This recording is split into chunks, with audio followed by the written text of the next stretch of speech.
We've been conditioned to talk about memory as if it were a simple container, a vessel that inevitably begins to leak as the years pass, or worse, a hard drive that's finally become too full to hold anything new. This scarcity mindset makes us view every forgotten name as a sign of structural failure. But at the Silver Compass, we view the mind through a different lens. Your memory isn't a vessel, it is an architecture.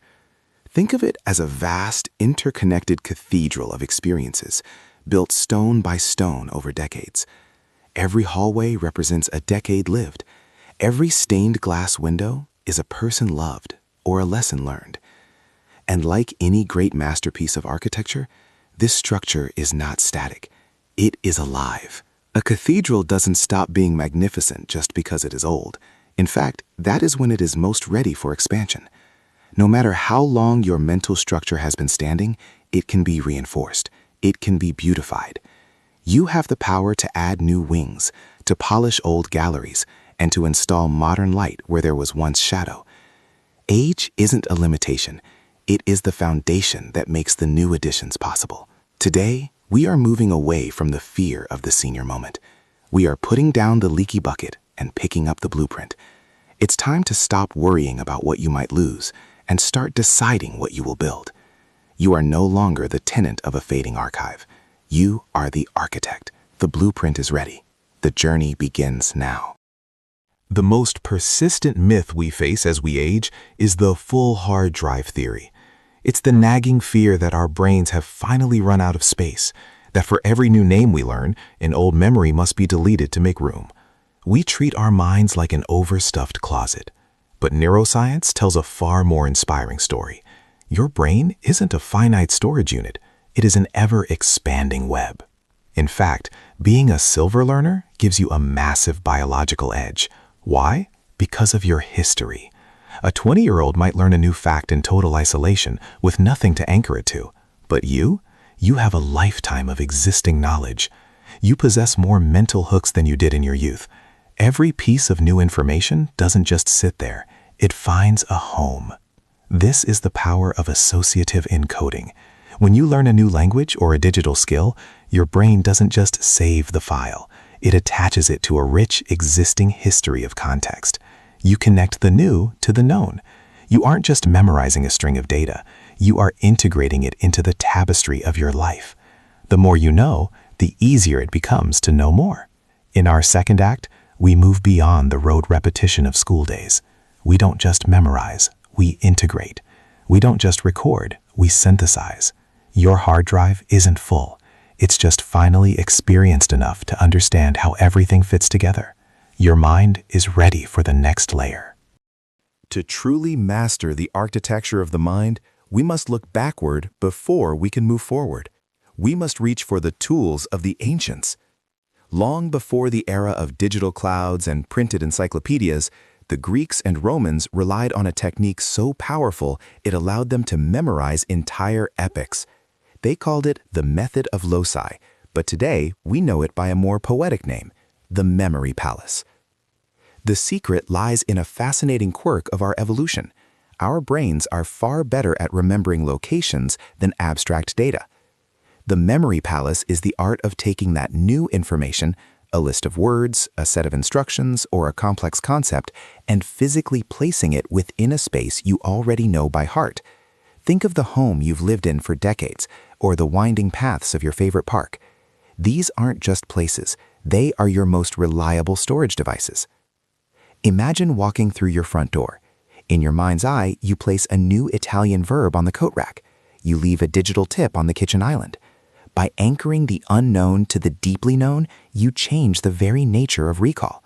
You turn the frustration of forgetting into the simple act of visiting. You aren't searching for a needle in a haystack, you are simply walking through your own home and picking up what you left there. This is the ultimate silver advantage. You have a vast floor plan of cherished memories and familiar settings that a younger person simply hasn't built yet. We are going to explore how to map your most precious new goals onto these existing floor plans. We are going to use the stability of your past to provide the foundation for your future mastery. Your history isn't just a record of where you've been, it's the map for where you are going. Take a breath. Look around your room. The construction of your palace begins today. The journey begins now. In every great building, there is a substance that binds the stones together, turning a pile of rocks into a resilient fortress. In the architecture of your mind, that mortar is emotion. You see, our brains are not impartial recorders of data. They are biological storytellers. We don't remember what we see. We remember what we feel.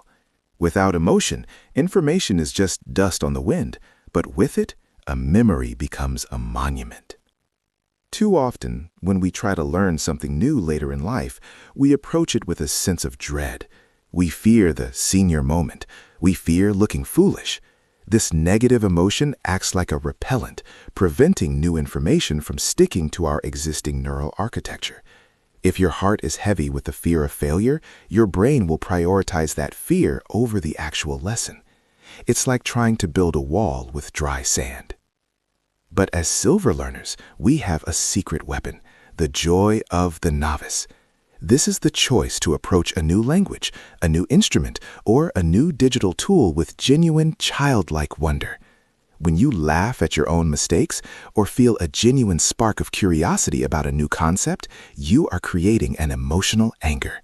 You are signaling to your hippocampus that this moment matters. You are telling your biology that this new information is vital to your happiness. Your brain is an ancient machine designed for survival, and it prioritizes what makes your heart beat faster.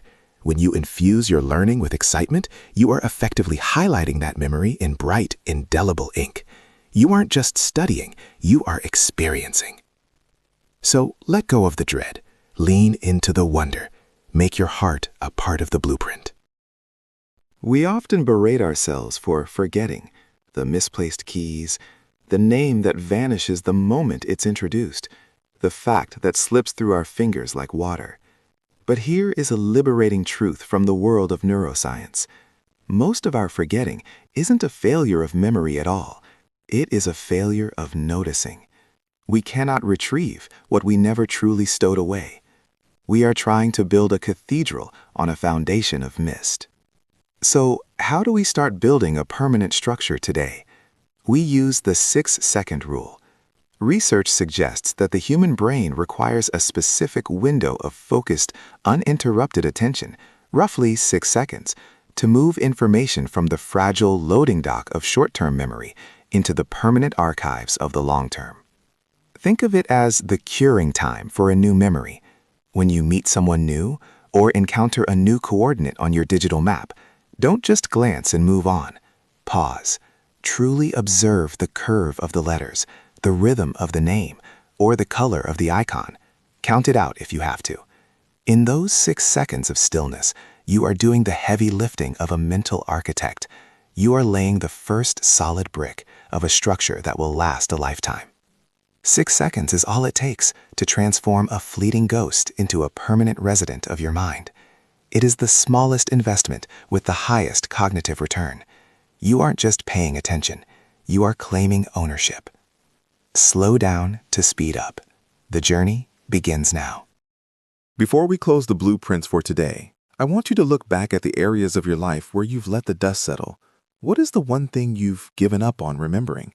Maybe it's that second language that felt too heavy to carry, the names of the constellations you once knew, or the complex steps of a craft you used to love.